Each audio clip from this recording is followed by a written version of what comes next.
Since 2015, Jared Stillman has rocked Nashville sports. That team freaking stinks. And now he's back. The takes are hotter than ever. I mean, let's be honest, he just can't coach. Welcome to Stillman and Company. Stillman and Company on the 440 Sports Network. We, of course, are presented by Hiller Plumbing, Heating, Cooling, and Electrical on YouTube every day, 2 o'clock Central Time at Stillman & Co. Like and subscribe. And again, tell all your friends to like and subscribe. And the distinguished gentleman says this every single day once we start the program about liking. And the truth is, it is free to like the program. So go ahead and just give it a like. And again, like and subscribe to Stillman and Company. I got my work done a little bit early today. So I was just screwing around on YouTube, and there was this whole documentary I was watching about the rise of Coca-Cola and Pepsi.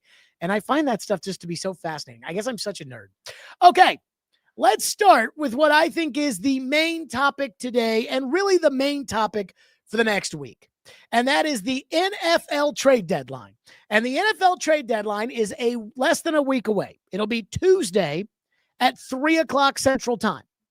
And something that's kind of weird about the NFL trading deadline is that ESPN and The Athletic and the Insiders and all the other media outlets, they want the NFL trade deadline to have some real juice to it. Like, they want people to think that the trade deadline is some sort of big transformational period during the course of the year. And quite frankly, it's not. They put out all these primers about what moves can be made and who should go all in and who should trade their star players. And every year I have to remind people, the NFL trade deadline, though it is more active than when I was a kid, the NFL trade deadline is not like the other sports. It's not like the NHL. It's not like the NBA, and it's not like Major League Baseball. There will be moves that are made, but the big moves, the transformational moves, those happen usually in March, because that's when teams feel like they can maximize the value in the offseason. And NFL teams are very nervous about trading away draft picks because of what that draft pick could become, and because the draft is so hyped and is so dissected that now owners are kind of on board like, hey, we don't want to just trade away our picks. We like our picks. So I will say the big moves usually don't happen during the trade deadline. And a lot of these coaches and general managers, the ones that might not be very good, they're going to hope they can turn it around because they'll get fired if they don't. I saw Peter Schrager this morning on ESPN was talking about how San Francisco should trade for Trey Hendrickson. I'm telling you right now, Cincinnati is sitting there saying, hey, we could turn this around. I know we lost to the Jets, but we did beat the Steelers.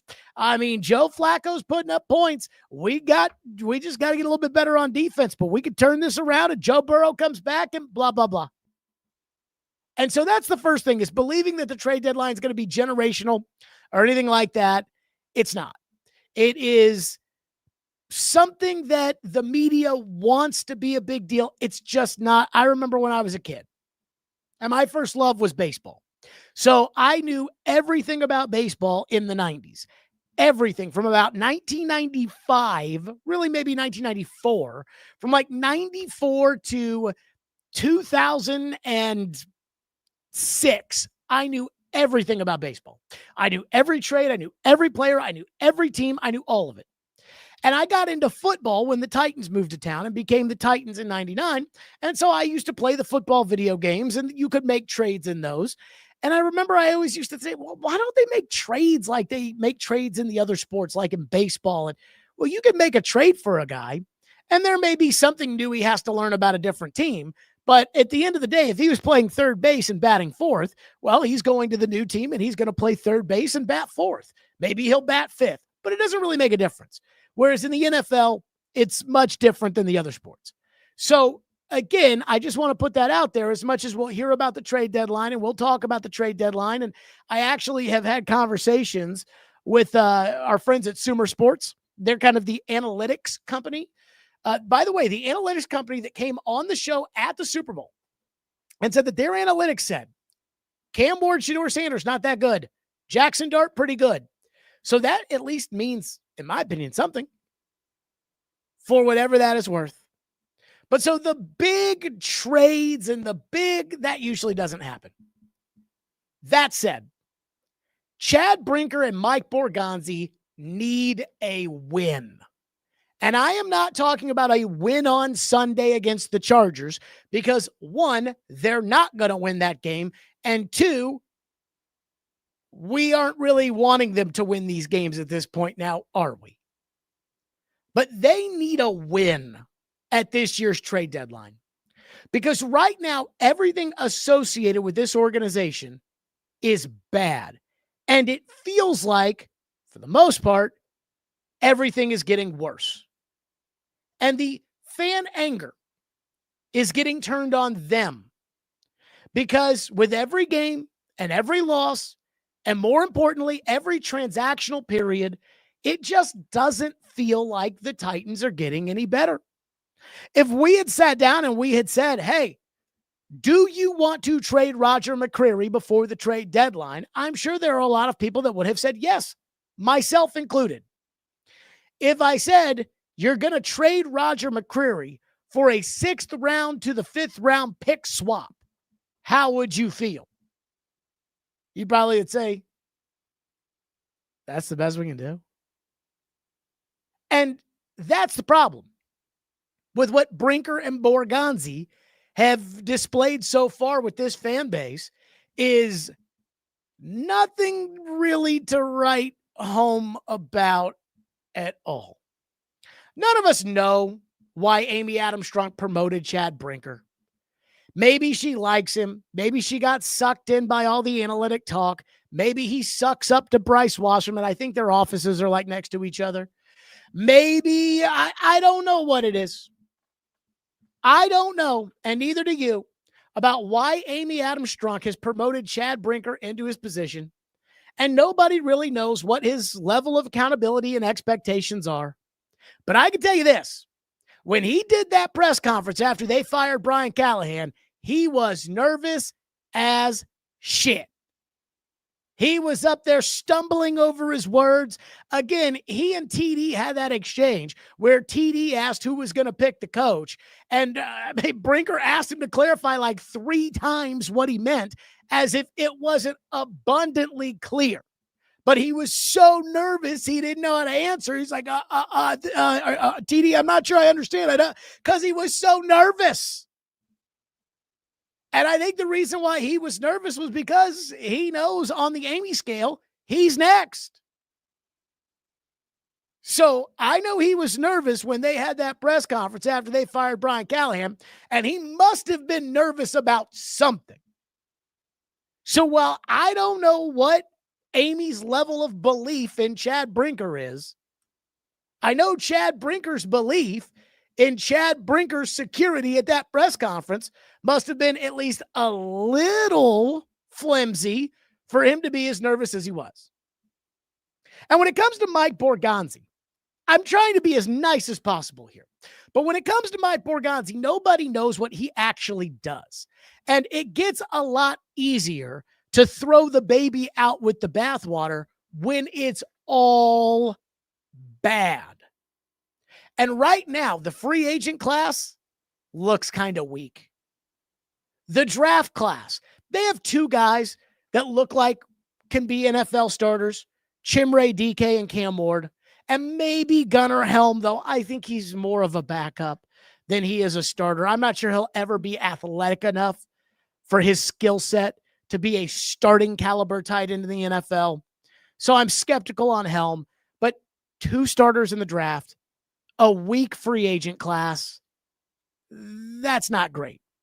Throw in the Jarvis Brownlee Jr. trade, which looks like a disaster, and Mike Borgonzi needs something to justify his existence around here.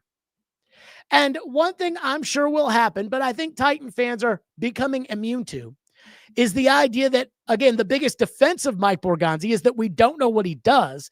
And the second biggest defense would be, Well, he's only been here for a year.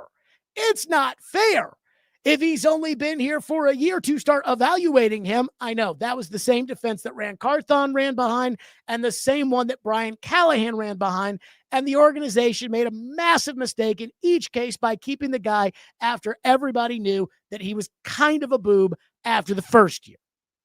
So I don't think that's a good defense for Mike Borgonzi. The idea that Mike Borgonzi might be good is kind of hard for me to believe or hard for me to get behind, because even if he might be good, I know that him in this system right now is not good. And I know that the Jarvis Brownlee Jr. trade was not good. And the Roger McCreary trade was not good. And the free agent class, again, how much was Brinker? How much was it? I don't know. But it's not good. So when it comes to the Titans, they've got less than a week. But this front office needs a win. And the one thing I have said about the Titans, and I firmly believe it, and I don't know where they're hearing it from, but I firmly believe it, they listen to the fans. They make moves that the fans say, yeah!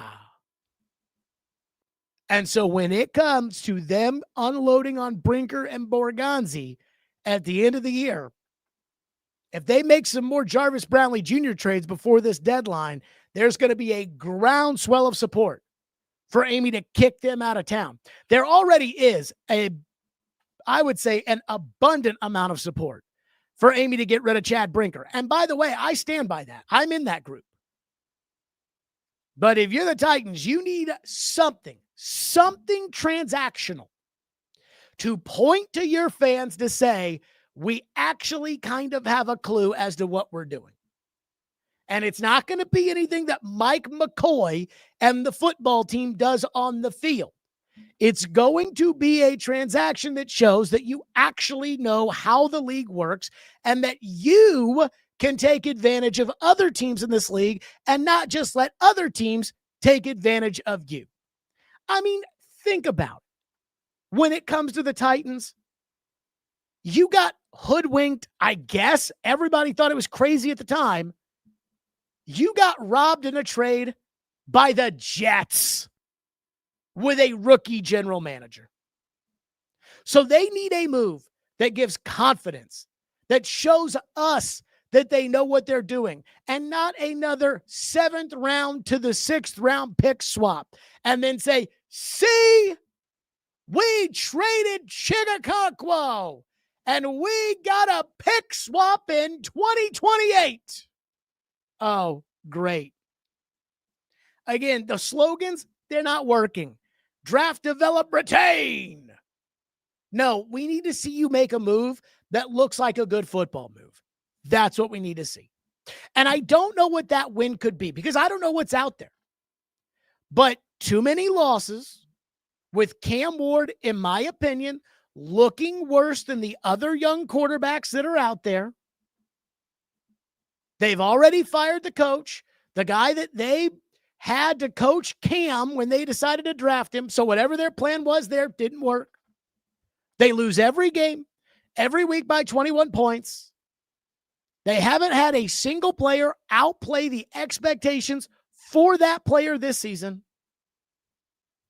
And they are worse than they were last year. It doesn't exactly build confidence in the operation now, does it? So I don't know what the move is. But is there a move that can restore faith in their process? If there is, they need to make it. And they need to use it. That's the biggest one. So that's the first thing. Now, let's talk about Hiller Plumbing, Heating, Cooling, and Electrical. You know I love Hiller. They take great care of my home, and they can do the exact same for you. Hiller, they're the best. They've been in business since 1990. They are family-owned and operated with 100% satisfaction of happy you'll be or the service is free. If a customer is not pleased with the work performed, Hiller will make it right. Learn more at happyhiller.com. That's where I go to book my appointments, happyhiller.com. Professional, experienced, trustworthy technicians that come into your home and leave it clean and better than they found it. Care is their core value, and they believe that when they care about others, everybody wins. And they'll take care of the customer on every job, every time. That's Hiller Plumbing, Heating, Cooling, and Electrical, proud supporters of the Nashville Predators, the Vanderbilt Commodores, and the Tennessee Volunteers. Hiller, call the Happy Face Truck today. So topic number 2 is the new interim head coach, Mike McCoy. And as I talked to you about Brinker and Borgonzi and the lack of faith that I believe that we as Titan fans have in them and need them to make a move to give us some faith, that takes me to Mike McCoy. Because I'm going to tell you what does not give me faith right now in the operation. And that is interim coach Mike McCoy. Holy crap, this guy. So let's go back to the game on Sunday when he didn't go for it on 4th down. I thought it was a real bitch move by Mike McCoy not to go for it. I couldn't believe he didn't go for it. You know, they run the ball on 3rd down, which indicates you're going to go for it on 4th down.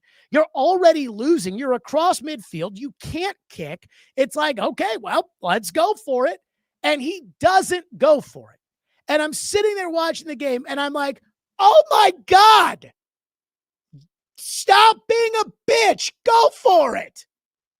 What do you have to lose? And I'm not even going to get on them for the result. You know, they punt the ball into the end zone and then Jonathan Taylor runs 80 yards. I'm not going to get on them for that.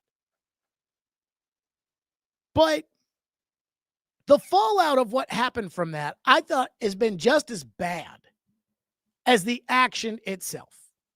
Mike McCoy went to the podium on Monday, said he should have gone for it. Mike McCoy went to his coach's show, the podcast that he does with Taylor Zarzour, and he said he should have gone for it. And Taylor Zarzour tried to make an excuse for him, and McCoy's like, no, I messed that up. We should have gone for it. But that's not what bothers me. What bothers me is Cam Ward lights him up on the sideline. And we all understood, at least I think, we all understood Cam Ward's frustration when it came to Mike McCoy not going forward on 4th down. I had the same feeling and the same approach, but I'm not the starting quarterback. And I'm also not the starting quarterback who's a rookie who's got a QBR under 25.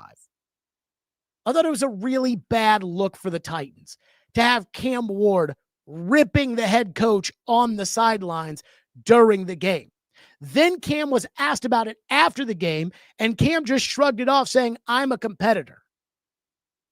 Dude disrespected the head coach. Granted, the interim head coach. Granted, for a team who stinks. But he disrespected the head coach nonetheless. Again, many of you don't care because a lot of people are going to be like, yeah, Cam showed the fire. Cam, he's tough. And I'm like, the rookie quarterback walked off the field and basically said, what the fuck, coach? Everybody saw it. It leads to Barstool Sports articles, amongst other things, basically saying, Cam Ward lights up his coach.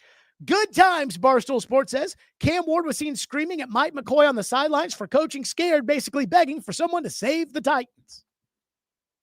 That is the definition of showing up your coach. So I have a problem with that as much as anything. And Mike McCoy, instead of sitting there saying, hey, you may be the number 1 pick in the draft, and you may be here next year and I may not be, but that shit ain't going to fly because I'm the fucking coach of this team. He didn't do. He just laid down. Yeah, that was a mistake on my part. I should have gone for it. And I'm like, oh God. Like, I understand he's an interim coach and it is what it is, but the Titans don't need a wiener as the interim head coach. And then there was this on the coach's show, which again, he's an interim head coach. He's not going to be here next year, but Mike McCoy wants everybody to know that he's proud of the way the Titans are practicing.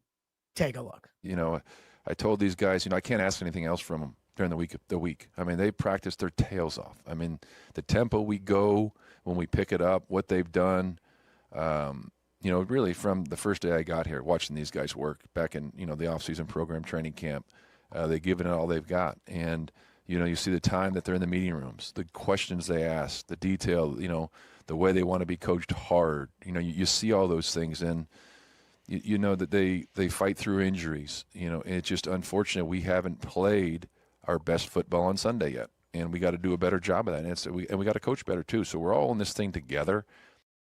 I mean, we work our butts off during the week. We practice so hard. We practice so well. And I got to tell you, I watch games on Sunday. You would have a better vantage point, Mike McCoy, than I would about how practice is looking. But it looks to me like the Titans don't do a whole lot of practicing. Like, that's just me. But it doesn't seem, I mean, again, I don't know what the practice was like the week of the Colts game, but that number 28 for Indianapolis, he's pretty good. They should probably try to stop him. And so I'm not here to just go crazy or knock on Mike McCoy or anything like that. But I am here to say that when it comes to Mike McCoy and it comes to, can we get a little bit tougher with the coaching? Can we do enough of the sunshine and lollipops and rainbows and everything's great and rookie class? Can we have a coach that can stick a foot up an ass? And I'm not asking for Vrabel, but can we just get maybe a little bit of that? Just maybe a little? But you got to tell me. I'm just, I don't know if anything's getting better. Again, this is how I feel I worry about the season, that here we are in October and it's all right. Well, let's just play out the strings. Do want to get to some of this because the distinguished gentleman, my guy, says that's a nothing burger. Cam is a competitor and he knows losers when he sees it. Yeah. Again, I just don't think you show up to coach. Adam in Portland says, you want some simp who goes, great call, interim. No, but I want Cam Ward to accomplish some stuff before he starts talking a bunch of shit. And that's the one thing that it does feel like Cam Ward's done a lot of, is talk a lot of shit. And it doesn't feel like he's done any of the backing it up. Now, everybody else will blame Callahan, or they'll blame the organization, or they'll blame anything other than Cam because they don't want to blame Cam. But Cam Ward showed up at training camp, talked about, we're going to have top 10 offense. Well, last time I checked, their offense was 32nd. So they're a little bit behind the curve. And again, when it comes to Cam, his QBR stinks. He's turning the ball over, though I actually don't even blame him for the turnover he had the other day against Indy. It was 4th down. You got to throw it. But I don't need to hear all the excuses for Cam all the time. And then hear, Cam's a winner. Cam's a tough competitor. Cam, I need to see Cam play some better football. That's what I need to see. Mitch says, Jared, can you shift to shitting on the Predators? So I tried to watch a game last night, but I watched it for a little bit and then it went to a commercial break and I just didn't feel like watching the commercials, and I flipped out of there and I put on the World Series and I didn't flip it back. And I feel bad about that. I thought about maybe making that a topic on today's program. That team is fucking boring. Holy shit. When it comes to, I've got season 10, I haven't gone to a game yet this year. And it's not that I don't love my hockey team. I do, but holy shit, they stink. They stink. And they're boring. And apparently Steven Stamkos stinks. So there you go. You got me ripping on the Predators here for a second. Okay. I talked about this on the program yesterday, and I'm actually very excited to get to this today. And that is the College Football Coaching Carousel 1.0. So yesterday, I kind of threw out some observations I've had so far about college football and coaching and everything else. So my number one thing was Lane Kiffin, do not leave Ole Miss, whatever you do. Some of you schools out there that think that you're just destined to have some great coach fall into your lap that, oh, you know what? We're Florida and we deserve Nick Saban to be our coach. I'm like, okay, there, easy. Don't rule out the coordinators. Kirby Smart was a coordinator. It's worked out pretty well. Kenny Dillingham, Arizona State, was a coordinator. Worked out pretty well. Dabo Swinney was an interim head coach at Clemson. Granted, different era. Ryan Day was the offensive coordinator at Ohio State when he became the head coach. So I wouldn't totally rule it out. But what I want to do is I want to hit the bigger schools that are either for sure open or are going to open. And let's play the Coaching Carousel. Okay, LSU is number one on the Coaching Carousel. I was surprised that they fired Brian Kelly as fast as they did, but I did say during Six Pack Picks, I said, hey, this is going to go one of two ways. Either LSU is going to fight for Brian Kelly with all the pushback, or they're going to lay down and get their asses kicked by A&M, and I picked the latter, and that's exactly what happened. So Brian Kelly's out at LSU. So here's who they want to hire, who they should hire, and who they will hire. And with LSU, who they want to hire, it's obvious. It's Lane Kiffin. They think Lane Kiffin can put them over the top, in spite of the fact that last year Ole Miss didn't make the playoff either. And they didn't make the playoff because they lost to Kentucky at home. They lost to Florida last year with Jackson Dart as their quarterback. And that won't fly at LSU. And I think Lane knows that. And I think Lane knows he's got it pretty good. LSU will offer, Lane will turn it down, and he will sign an extension at Ole Miss. So that's who they want to hire. The guy they should hire is John Sumrall, the head coach at Tulane. And they should hire him because Louisiana is a very, very peculiar, unique place. And it's one thing I keep reading over and over again was Brian Kelly just felt detached from the environment. And that, of course, is Louisiana. When Nick Saban got to Louisiana, he said, we got to put a fence up around Louisiana. We got to keep the best players here. Ed Orgeron was Louisiana. Well, you know, we're going to go down there, but then we go Tiger. This guy's coaching at Tulane. I know it's not sexy. I know it's not worth all the money you want to throw at somebody. And I know the governor, who is getting his hands involved in on this, is going to want a big name. But that's who they should hire. Who they will hire, I believe, is going to be Kenny Dillingham, the head coach at Arizona State. Now, you'll have to pay a bunch of money in order to get Kenny Dillingham to leave Arizona State, where he is an alum, but he's making $5 million a year. You know as well as I do, LSU can pay 12. LSU will pay Kenny Dillingham, a young head coach, Power 4 experience, legit Power 4 experience, having made the playoff, winning the Big 12, turning around Arizona State. He's got good energy. They will sell themselves on the hire. As in, no LSU fan would be happy with Kenny Dillingham right now, but once they hire Kenny Dillingham after they swing and miss on Lane Kiffin, then you will hear LSU fans talk about, well, you know what he did at Arizona State.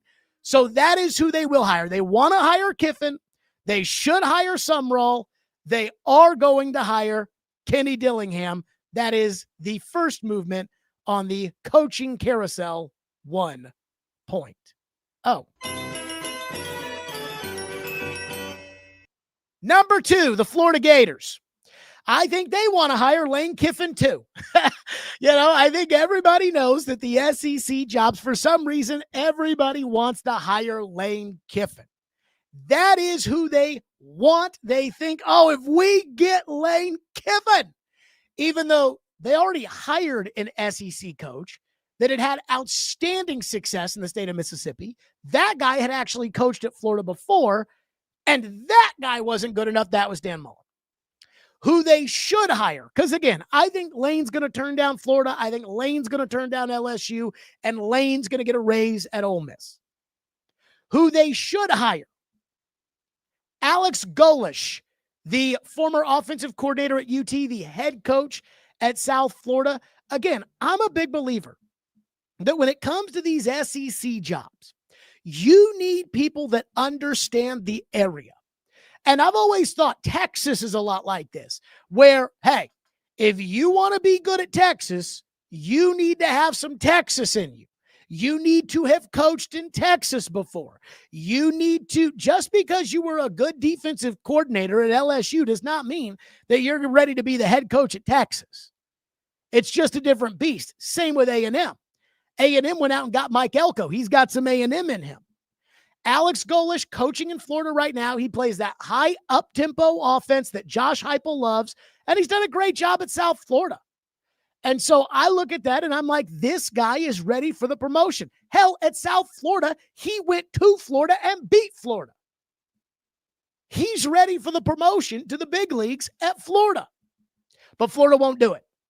And Florida won't do it because they hired a mid-major coach in Billy Napier, and it didn't work. Now, I thought Billy Napier was a doofus, and I don't think Alex Golesh is.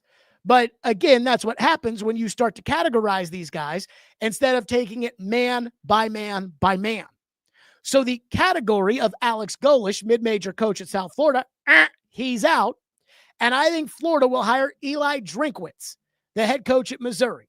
Because in fairness to Eli Drinkwitz, who I think talks a little too much, Eli Drinkwitz does have Missouri in the NIL era performing better than most of us are used to Missouri performing in our lifetime, in our lives, in our lifetimes.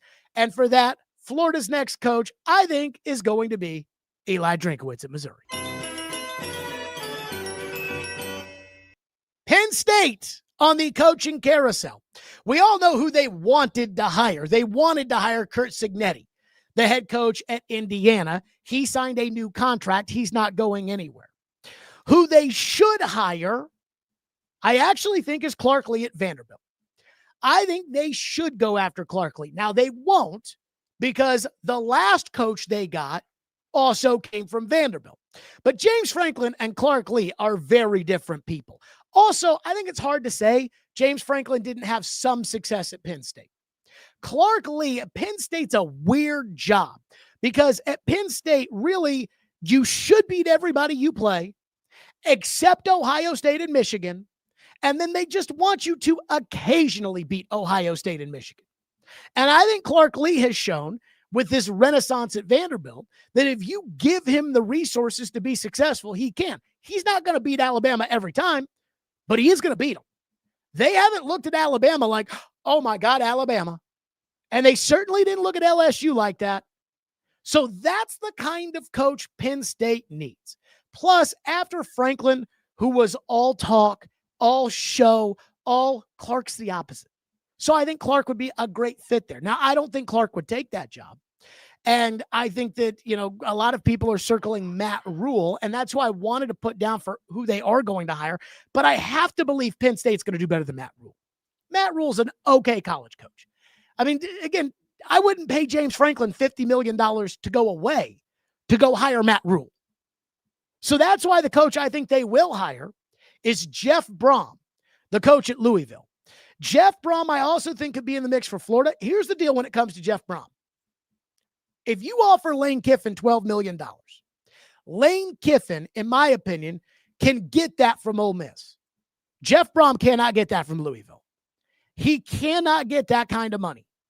And so if it's about the money, because Louisville can pay him $7, they can probably pay him $9. They cannot pay a coach $12 million. Well, if it's about the money or the chance to win a national title, NIL resources, Penn State's a much better job. That one, I think that he would take if he got offered the kind of money. I'll go Jeff Brom to Penn State. UCLA. Who do they want to hire? I would put anybody with a pulse who wants to coach there, but that's not. I think they want to hire Clark Lee. He was a GA there. He's had success at Vanderbilt. Unique circumstances. UCLA has unique circumstances. They're not going to hire him. I think UCLA should hire Will Stein, the offensive coordinator at Oregon. Oregon's offenses under Will Stein have featured a Heisman candidate at quarterback pretty much every year. And Bo Nix and Dylan Gabriel, and now we'll see with Dante Moore, they're going to go to the NFL. I think that this is a guy who's kind of on the upswing. You want that offensive guru type coach, you have to take a risk. That said, I don't know if Will Stein, who has every resource available to him at Oregon, would leave the OC job at Oregon to go to UCLA, where it does feel like there's a lot of issues in there. So I don't think they'll hire him. I think they'll hire an established coach. I think they'll go with Jed Fish, who's the coach at Washington. Now, I would argue Washington might have better resources right now than UCLA, but it's still UCLA. So I'm going to go Jed Fish as the next head coach. Stop number 1 on the coaching carousel. Forgot to put up the UCLA logo there. That's okay. Arkansas up next on the coaching carousel. Who do they want to hire? Boy, that's a real good question. I'm not even sure Arkansas knows who Arkansas wants to hire. I put Lane Kiffin down, but I feel like they know they can't get Lane Kiffin. So I have two people for who they should hire. One is John Gruden, because John Gruden wants to coach in the SEC, and I don't think John Gruden can get a better job than Arkansas. And until James Franklin got fired at Penn State, I didn't think that there was a better coaching candidate out there who would actually take the Arkansas job than John Gruden, who would bring much needed excitement to Fayetteville. So I'm going to say Gruden / James Franklin, because I do think James Franklin would be a home run at Arkansas. He would bring attention. He would bring excitement. He can recruit. Arkansas's got money. I know that their NIL thing's all screwed up, but he'd figure it out. And again, at Arkansas, they're not asking you to beat Alabama, which is the big bugaboo that James Franklin had. They are desperate. They are so desperate at Arkansas that if they just win a little bit, I think they'll be happy. Who they will hire, this one to me, I take no joy in this. Bobby Petrino. I think they've convinced themselves that Bobby Petrino can still coach in 2025, even though I don't think he can. And I think they're going to give it another try with the old neck bracer. Bobby Petrino will be the next coach, the next full-time coach at Arkansas. UK. They have not officially fired Mark Stoops yet, but they might as well. They want to hire John Summerall. He was a UK linebacker back in the day. He's now at Tulane. The problem is John Summerall's probably going to get a better job. So that's who they want to hire. Who they should hire, I've put down as James Franklin. Because once again, we saw what James Franklin did at Vanderbilt. He can go into Kentucky, and he's a little crazy, but he can go in there and he can bring excitement and he can recruit and he can win. He's not going to beat Tennessee every year, but he'll beat them when they're down. He's not going to win the SEC because at some point he'll have to beat a loaded Alabama or a loaded Auburn team or a loaded A&M team or a loaded whomever, and he won't do it. But that's okay. He would bring excitement, and I think they'd be able to structure his contract to where they wouldn't have to pay him a bunch of money up front, and then once they get the Mark Stoops money out of there, because they got to pay that all like within 60 days. Once they get that out of there, then they can pay Franklin. And I would say James Franklin should be the next coach at Kentucky. I think Kentucky will hire Will Stein.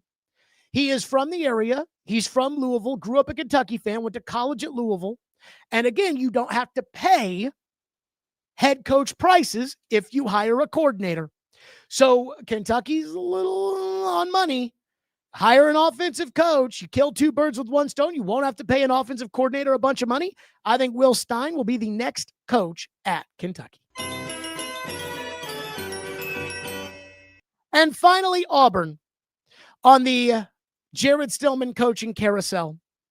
I think they want to hire anybody that can win. I mean, they've tried everything there. They got rid of Gus. They brought in Brian Harshin. That was a disaster. Then they went with Hugh Freeze and all of his baggage and his bullshit because they thought he could win. They'll take anybody with a pulse who can win. Who should they hire? I wrote down anybody who's willing to deal with their shit, because Auburn is, I got to think, the toughest job in the SEC. You have Alabama expectations with a booster group and a fan base that thinks they're as entitled as Nick Saban was at Alabama. And finally, I think they will hire John Summerall. I think Summerall wants LSU. He won't get it. I think that his fallback would be Kentucky, who would want him, but he'll end up at Auburn, which is a better job than Kentucky, which is a more higher profile. And it's almost like Brian Harshin 2.0, though he's not as kooky, I don't think, as Brian Harshin. So John Summerall will be the next head coach of the Auburn Tigers.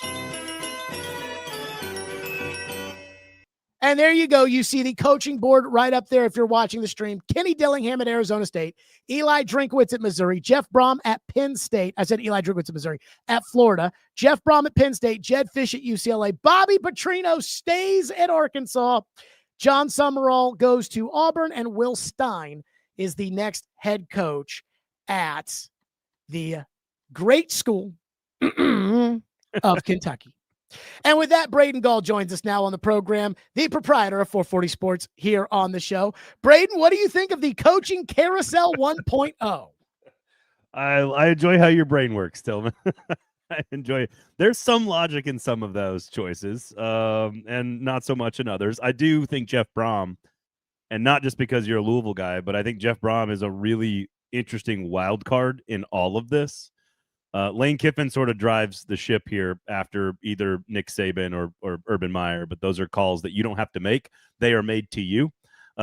Jimmy Sexton calls you and says, hey, Nick might want to coach LSU again, so you don't have to call them.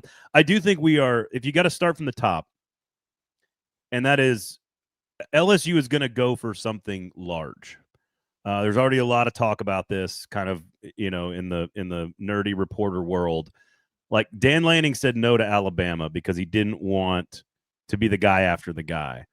But there are, and by all accounts, there are maybe 4 or 5 jobs that he would leave Oregon for. And they're the obvious ones. It's Ohio State, it's Georgia, it's probably Texas, but LSU's one of them. And so the question is does LSU do something like USC did where they pulled a large name at a sitting power program when they hired Lincoln Riley, and it was viewed as a complete, like, out-of-the-box wild card that changed the dynamics of the carousel. And I think LSU is going to try to do that. Now, what I have heard is that Scott Woodward, who is the athletic director at LSU, who was at Texas A&M and hired Jimbo Fisher for just an insane amount of money, he makes big moves. He goes and hires Jay Johnson, a baseball coach, if you don't know. Big hire. Like, he goes and gets big names. Did that with Jimbo Fisher at A&M, did that with Brian Kelly. He wants to do that again. What I've been told and what I understand is that there's a larger group of people that are going to be in charge of the LSU search, and that Woodward may not be the final, like the guy making all the big decisions. The governor, of course, famously involved in Brian Kelly's firing, which is a crazy thing to think about. So there's a big name out there. That's I think Marcus Freeman or Dan Lanning are probably the 2 on the top of the list if you're going to call that make the most sense if you're going down that path. And then it's Lane Kiffin. And Lane Kiffin has to decide.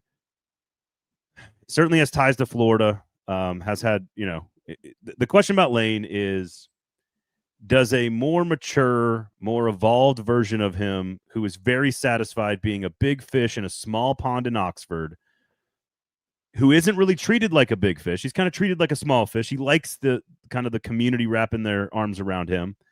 His family's all there. Is that more valuable than winning a national championship? Because as of right now, you cannot win a national championship at Ole Miss, I don't think. Now, you can compete. You can be close. You can get to the playoff. But famously, Ole Miss told you we were all in with almost every resource we had last year, and it didn't. They couldn't quite get there. So I don't know if you can win a national championship at Ole Miss. And if Lane Kiffin wants to win a national championship, Florida, Penn State, and LSU are better places to do that. LSU specifically. So I think it all does hinge on what LSU does, and then it trickles down from there. I really like Jeff Brom as a wild card here because the only way he leaves Louisville is if he's going to Penn State, Florida, or LSU. Those are the only jobs that are clearly better than Louisville in this situation. And so otherwise, the dominoes, South Carolina, you need to have South Carolina on there because right now Shane Beamer has 5 losses, probably 6 at the end of this weekend. This is the only chance he will ever have to coach at Virginia Tech if he wants it. He may not want it, but he also might be looking at the natives getting a little restless in Columbia going, man, you underachieved again. Would he be willing to bounce out of there? And that all of a sudden opens up another. Florida State could come open. Wisconsin could come open. This could be the craziest carousel we've ever seen. It's going to be a ton of fun. Okay, so I want to go back to Lane and LSU, and you brought up Lanning and Marcus Freeman. Let me just say, you are these coaches' wives, and you are sitting there in the living room. Danny Lanning, LSU calls. Would you tell him to take that job? No. I think LSU is a very special place. And I think it depends on how much you like. So a very wise person inside coaching taught me something 15 years ago when I first started covering college football. And that was 20 years ago. And he said, you never know what makes a guy tick. And so the way we have to analyze jobs and coaches is sort of in general, right? Like we can look at Jeff Brom and in general say Penn State's better, LSU's better, Florida State's better. You can win more. You can win a national championship. Ole Miss, not as good a program as LSU. You can win a championship. Oregon is one of the only programs in college football history that has changed its lot in life in terms of the hierarchy of the program. Like if you're talking caste system, they were sort of a top 30 program, and the way the game has changed with national attention and Nike money and everything else, they have become a top 15 or top 20 program, but they're still not better than Ohio State. They're still not a better job than LSU. So what would you say, Mrs. Lanning? Well, I don't know what Dan coached in the SEC. So if he wants to win at the SEC level, I think LSU's a slightly better job than Oregon. Marcus Freeman's different. He's a Midwest guy, so I think he appreciates where he's at. I think he appreciates sort of the weird oddities of Notre Dame as a job that makes you kind of do extra things. I think he relishes that stuff. So I mean, I'm an SEC guy. I love the Oregon job. I would love living in Eugene, but Baton Rouge and Louisiana is special to me personally. So it makes like I would never live in Gainesville ever. How would LSU fans and LSU's administration take that ass kicking that Dan Lanning got in the Rose Bowl last year? I think fans value things that aren't really valued in these in the analysis of these things. I think fans value things like the bowl games. Like now, again, you lose to Ohio State in a playoff game. That's different. That's what I'm talking about, though. Like I'm talking about how you're the number 1 seed and you're playing a team in your conference who you already beat, and they go in there and they kick the ever living shit out of you. How would they feel at LSU if that happens?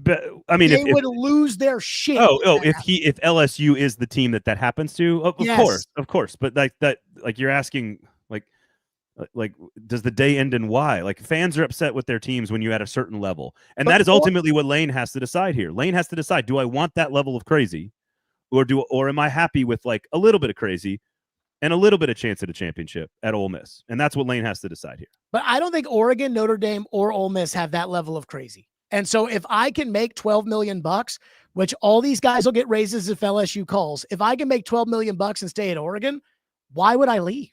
No, and I'm not saying he's going to do it. I'm saying that there's only 3 to 4, maybe 5 jobs. One hand, you can count the number of jobs that are better than Oregon right now. And I'm saying that LSU is going to make a push for a giant name, a name we don't expect, a name that is considered, big boy pull kind of stuff. And I don't know who, again, the 2 names that come to mind are Lanning and Freeman in that situation. I think ultimately this comes down to Lane Kiffin deciding what he wants to do. And then that will decide everything else. If he goes to LSU, I think Eli Drinkowitz is your top candidate at Florida. If he stays at Ole Miss, then Eli Drinkowitz is a top candidate with John Summerall at LSU. It's all kind of dictated by what Lane Kiffin decides to do. I think, again, this is where I find Jeff Brom to be very interesting because there's not many names that have been thrown out there or that we have any kind of reporting on in the background from the agents about that are super, that would be better than Jeff Brom at LSU, Florida, or Penn State. Matt Rule, Penn State linebacker, he's probably your front runner to get the Penn State job. I think Jeff Brom's a better coach. And so there's just very few names that I look at and I go, there's a lot of really good names, like Willie Fritz at Houston. I think Lance Leipold at Kansas is going to be earmarked for the Wisconsin job. Jeff Monken at Army. There's tons of names. Rhett Lashley has the Arkansas job if he wants it. If Rhett Lashley wants the Arkansas job, he's going to get it. That's their top candidate. They're going to go get Rhett Lashley if he wants to leave SMU. Those are all really good hires.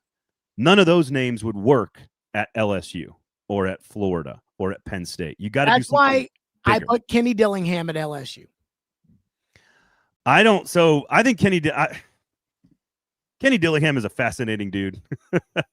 He's very young, very energetic. I think he's more of a South Carolina kind of hire. Honestly, I think he's earmarked for Florida State. If Florida State moves on Mike Norvell, I think Kenny Dillingham is a guy that's high up on the list at Florida State. You can kind of do you can kind of see it, right? Like John Summerall will take either the Auburn or the Ole Miss job. Like that's where he's going to be. And if Lane Kiffin leaves, they are going to make one phone call to their former guy, their former coordinator in John Summerall, and he would take the Ole Miss job in 2 seconds from Tulane. So like you can kind of see the dominoes falling.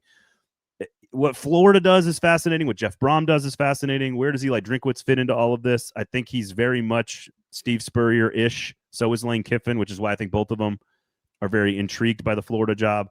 But again, much like Kiffin, Eli Drinkwitz he can go above his athletic director to the state legislative body. He can go above his athletic director to the president of the university. He can get contracts signed that don't involve the AD. He can turn money and rules in the state around to help Missouri. It's kind of like Lane. He's got a really cushy, good situation there. But can you win a championship? Probably not. Braden Gall with us here. Braden Gall here with us on the program. Do you think Clark Lee is for sure staying at Vanderbilt and there's no discussions about Clark, or do you think that we should be looking at Clark Lee and what's next for him? I think fans should be looking at Clark Lee. Let's see how I can say this. I think fans should be looking at Clark Lee as an option to be a name tossed around in a lot of jobs. I think it would take something extraordinary to pull him away from this long, slow build that it's probably gone faster than he expected. And so I think fans should be right to think of him. I think other athletic directors are right to think of him. I think it would take the right type of job, and LSU and Florida are not those jobs. And he's not leaving for Oklahoma State, Virginia Tech, or Arkansas, even if they're better jobs than Vanderbilt. I am under the impression that he wants to be at Vanderbilt permanently. And that can change. NFL comes calling. I don't know. Maybe he wants the Lombardi Trophy in his dreams. But I think it's right to be concerned about other people's interest in Clark Lee. I think it is safe for Vanderbilt fans to be confident in his commitment to Vanderbilt. And they're going to pay him. And you can be Vanderbilt's shown you can make a lot of money being the head coach at Vanderbilt. That was not the problem market-wise when it came to James Franklin or anybody else. The money was not the problem at Vanderbilt, and I don't think it'll be for Clark Lee. What do you make of the Titans trades? The McCreary trade was a pick swap. They go from the back end, perhaps, of the 6th round to the top of the 5th round with their own pick, which is the expectation. Jarvis Brownlee, that trade already happened months ago, but it does not look good for the Titans. So I ask you, my opening take today was Chad Brinker needs a win, because everything he's been involved with over 3 years, but really the last year and a half, has turned to absolute horseshit. He needs a win in a trade, a transactional win before the deadline. Who knows how Mount Amy is going to feel or when she's going to erupt on Chad Brinker. So I think they need to figure that out. What is your reaction to the trades and your reaction to, or your thoughts ahead of the trade deadline? Man, I'm really upset and frustrated you didn't allow me the opportunity to talk about Coach James Franklin at Auburn, because that's what I think could happen, and I think that would be just absolutely chef's kiss. Look, I think he needs a win in a trade. I think that's fair, but the only way you do that and appease the fans, which again, you're not doing that for that. The only fan trade that I think, and even this one would probably get a lot of flack, is if you got a 1st round plus for Jeffrey Simmons. You're not going to, there's nothing that's going to be considered. They don't have anything on the roster that would be considered like, oh, that was a great deal. And here's the other thing. I said this on my show, a football show with PK and with Suss. I think Brinker's the next in line, but I don't know if that's how the building views it, how the the non-football decision makers view it. I think Borgonzi is maybe a little bit more on the hook for the future of these decisions than I think even Brinker is. And so I'll be fascinated by that to see what happens. I just think at the end of the day, if you're going to fire Brinker, you got to fire the whole thing. Like if you're going to make a move at the end of the season or whenever it might be, I think you got to clean the whole slate. And unfortunately, that includes Borgonzi, which right now he has the best track record of football decision-making of anybody in the building. So I think Borgonzi is going to be spearheading a lot of this stuff, more so than Brinker, but they are working hand in hand. I think they need wins. I just don't know how you go about doing that. Like DK, let's look at DK as an example. I think that's a win for Borgonzi and Brinker.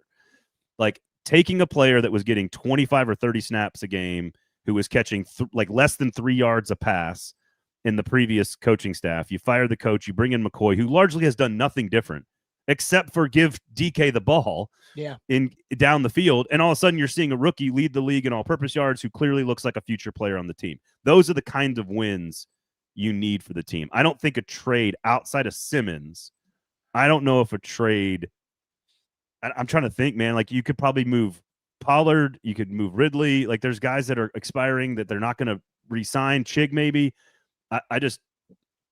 I don't know if anybody of that caliber is going to be considered a quote-unquote win for the front office, except for Simmons. And even then, you know people are going to be pissed that you traded the best player on the team. I think that the pick swap looks bad with the McCreary deal because at some point they need to add future players in return. Like what they did was they got a better player than they were going to get by moving up with the Rams from the 6th round to the 5th round.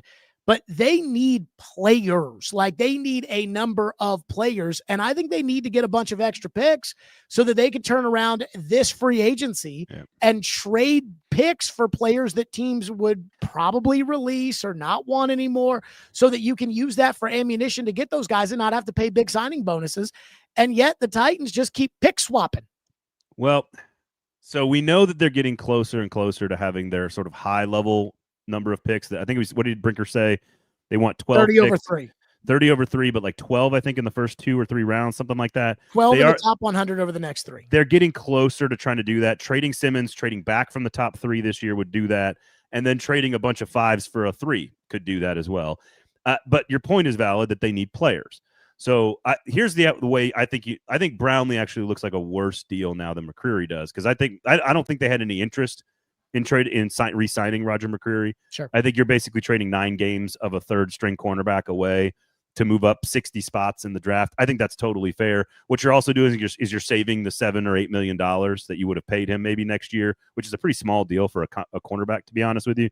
They're going to use that money, and the way I described it on Monday on our show is I think they should go out and do what John Robinson did in his first offseason, which is a bunch of just like really cheap, kind of gritty, professional adult football players that aren't going to be anything special, but they're going to overhaul the bottom of your roster. They went out and got Rashad Johnson and Rashard Matthews and Ben Jones and a bunch of guys that were really cheap. Ben Jones wasn't cheap. I mean, that was a legitimate free agent buy. He wasn't a $12 million player or whatever. Like he wasn't. My point is nobody saw that second kind of career coming in Nashville, the way how good he was. The point is they overhauled the entire culture. They overhauled the entire roster. They kind of added a bunch of quality depth.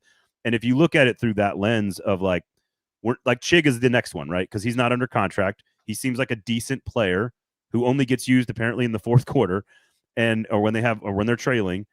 And he's a piece you could use. You need bodies at tight end next year.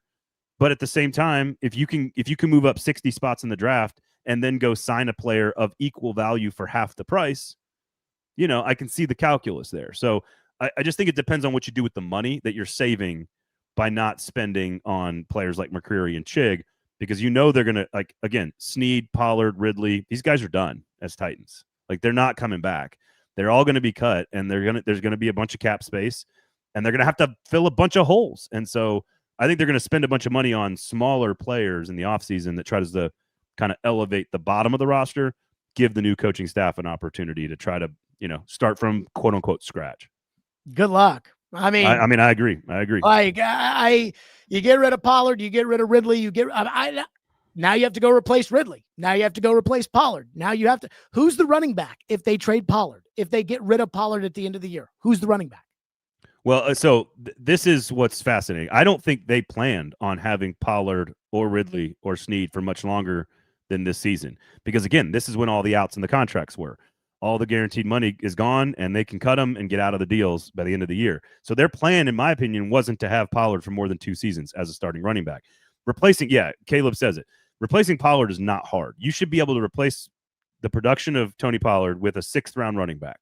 You should be able to, but you should be able to. I mean, again, you're getting rid of a starting caliber player, and no question. Saying, we should just be able to go. They just put. And how likely is it with these guys that Julius Chestnut becomes the starting runner? Well, Khalil Mullings hasn't really had a chance to play. He's been banged up. I've talked to him a bunch. He's let's bank on him. As a backup to Spears, you go draft another rookie. You go at it by committee because, again, you have to prioritize what you're fixing here. And it's still edge rusher, receiver, and corner were the three things you had to fix before some of these moves. And now with Snead and Ridley and McCreary and Brownlee all gone, and Lockett's gone, Jefferson's not coming back. Sure, you have two pieces in Io Manor and in DK that you like a lot more, but you still need a wide receiver 1 to run over the top of them. And so taking him in the first round next year, Jordan Tyson, whoever it might be, that's an option for you. Whereas pass rusher is still an option for you, and corner is still an option. So if you trade back from 3 to 10 and you add another first and another second, all of a sudden you can start to fill some of those needs. Then your late round picks, that's where you find your running back, you find your extra middle linebacker, you find a guard that you replace Kevin Zeitler. Like they got a lot to replace at the end of the season. Braden Gall, 440 Sports, of course, hosts the Hot Read podcast. He hosts the football show, which tomorrow he'll be with Nick Suss. He hosts every show pretty much that we have in some capacity, with the exception of this show, PK show. Gold Standard, covering the Preds. I do not host the Nashville SC show. They got their second playoff match coming up on Saturday. Club and Country, which is Wes Bowling and Tim Sullivan. Check those guys out.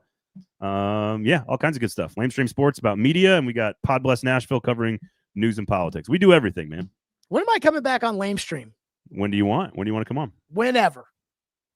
I thought you did a great job. Perfect. Braden Gall, as always. Next week.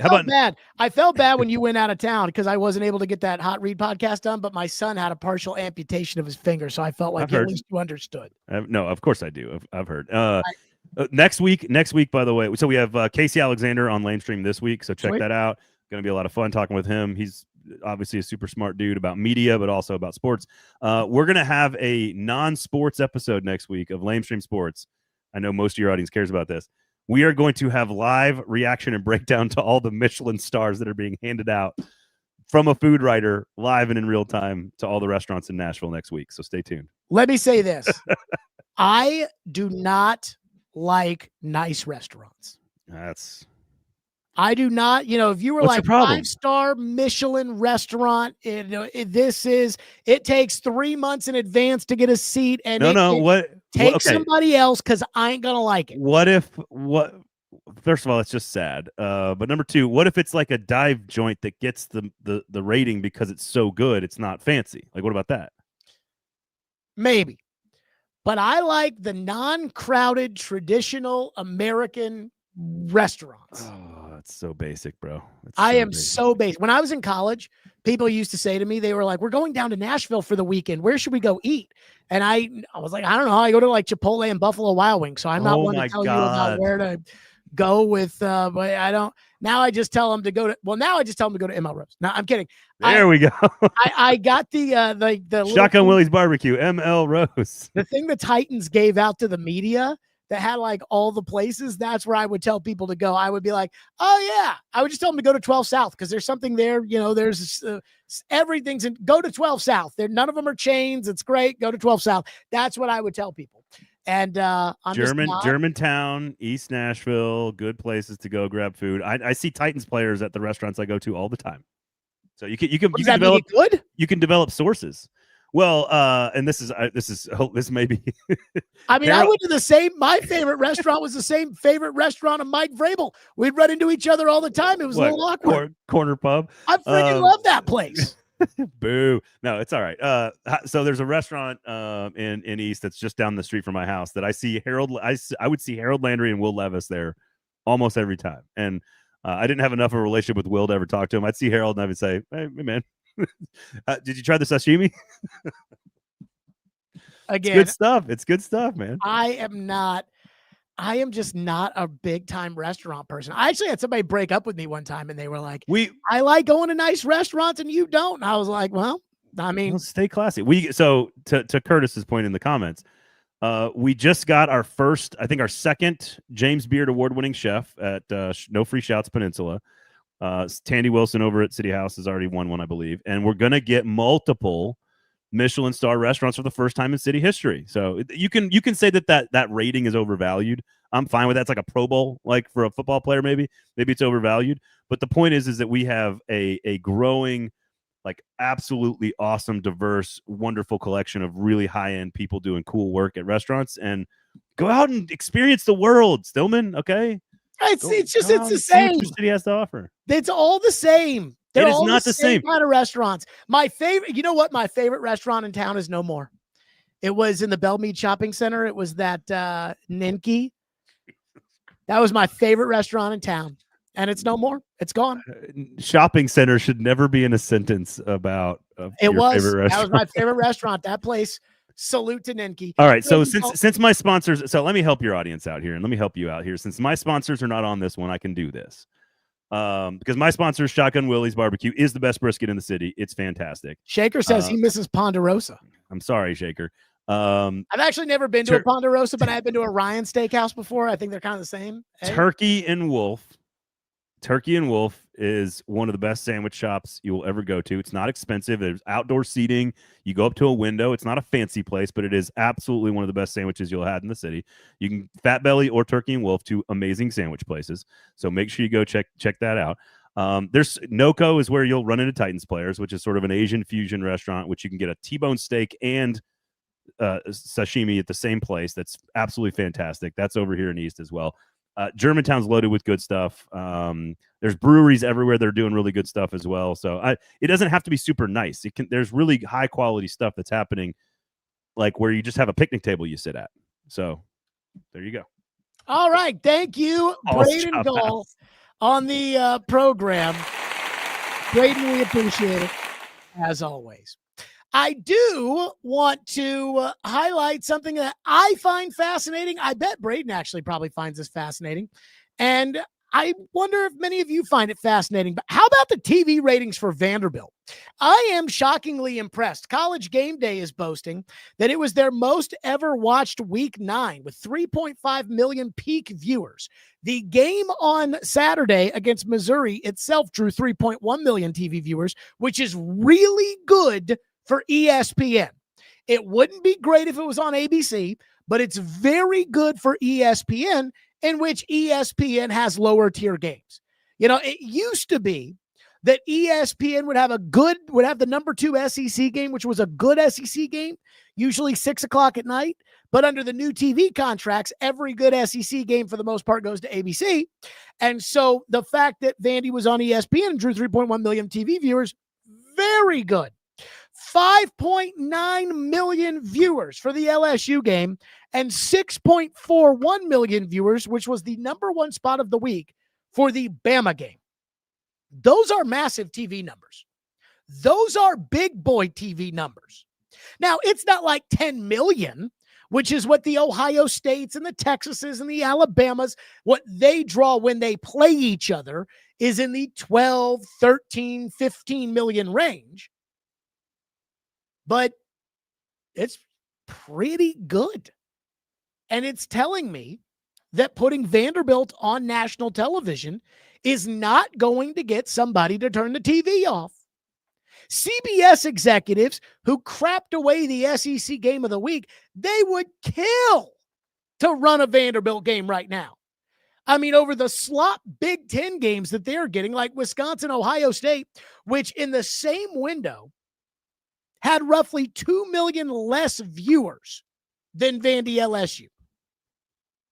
So, I mean, Vanderbilt is actually getting play on TV. You know, we talk about this when it comes to the Titans. Even when the Titans are good, CBS doesn't want to put them on TV.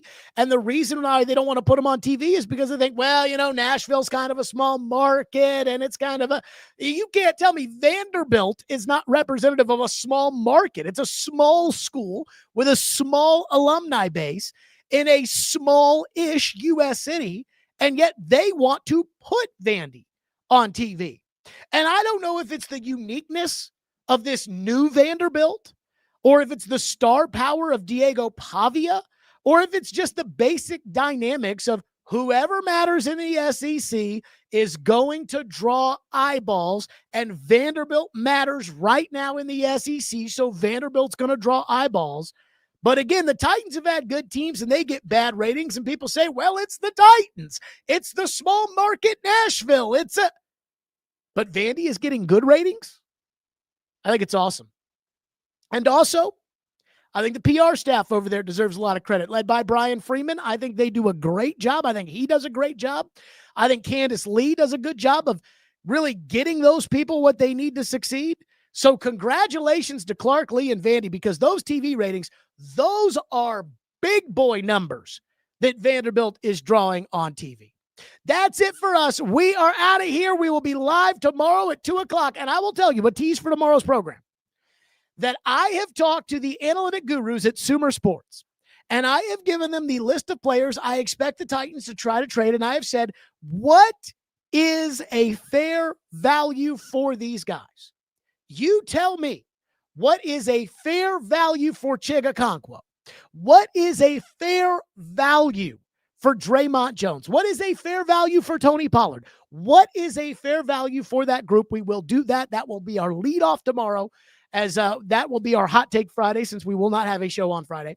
So with that, everybody like and subscribe. Tell your friends. Stillman and Company, 440 Sports. We'll see everybody tomorrow.